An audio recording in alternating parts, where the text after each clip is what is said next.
Zimbabwe সিরিজে বাংলাদেশ দল ধ্বংসস্তূপে পরিণত হয়েছে। মুস্তাফিজুর রহমান, শরীফুল ইসলামের পর এবার নাহিদ রানাও ইনজুরিতে পড়েছেন। অস্ট্রেলিয়া সিরিজের আগে এটা মোটেও ভালো ইঙ্গিত নয়।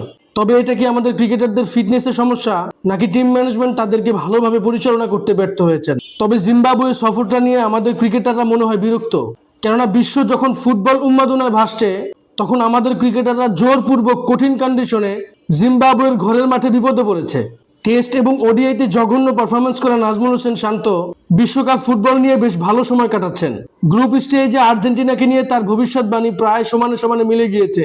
এমনকি তিনি এটাও বলেছেন, আর্জেন্টিনার প্রত্যেকটি ম্যাচের প্রথমার্ধে তিনি আইসিইউতে থাকেন। সত্যি বলতে আমাদের ক্রিকেট ফ্যান্সরা দেশপ্রেম থেকে আবেগ নিয়ে ক্রিকেট দেখলেও আমাদের ক্রিকেটাররা প্রফেশনের জায়গা থেকে ভালো মন্দ নিয়ে তাদের কিছু যায় আসে না। যাই হোক, জিম্বাবুয়ের সাথে লাস্ট ম্যাচ জিততেই হবে বাংলাদেশকে। এমনকি নাহিদ রানা যদি শেষ ম্যাচে খেলতে না পারেন, নিঃসন্দেহে বাংলাদেশ বোলিং সংকটে পড়বে। অতএব শেষ ম্যাচে বুদ্ধিমত্তার সাথে মজবুত ক্রিকেট খেলতে হবে, কেননা জিম্বাবুয়ের সাথে এই একটিমাত্র জয় দর্শকদেরকে আনন্দিত করবে। এ নিয়ে আপনাদের কোনো মতামত থাকলে অবশ্যই আমার সাথে শেয়ার করবেন। ভিডিওটি ভালো লাগলে লাইক, কমেন্ট, শেয়ার, সাবস্ক্রাইব করবেন। ধন্যবাদ।